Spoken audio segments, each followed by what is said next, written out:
Welcome to the Salmon Runs YouTube. Enjoy the video. In this video, I will explain how to remove a Ford F150 bumper. First, let's talk about preparation. Safety is paramount, so always wear gloves and eye protection. You'll need a good set of tools, including a ratchet, socket extensions, and common socket sizes like 10mm, 15mm, 18mm, and 21mm. A plastic trim removal tool will also be very helpful. Make sure your truck is on a flat, stable surface with the parking brake firmly set.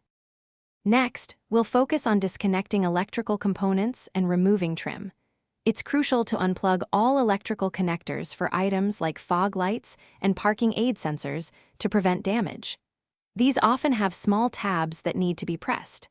Use a plastic trim tool to gently pry off any plastic fascia, splash shields, or bumper step pads. If you are removing the rear bumper, remember to also disconnect the license plate lights and the trailer hitch wiring harness.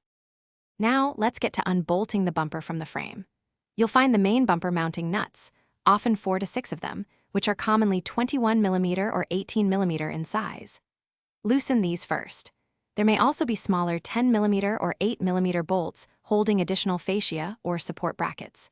For trucks with tow hooks, you will need to remove 4 15mm or 18mm bolts that secure them to the frame rails. Keep track of all hardware. For the final step, you'll need an extra set of hands.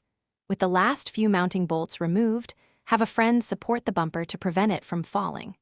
Carefully slide the entire bumper assembly away from the truck, being mindful of any remaining wires or potential paint scratches.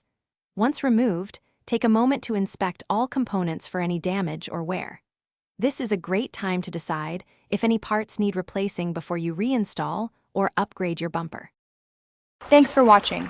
Consider subscribing if we helped you.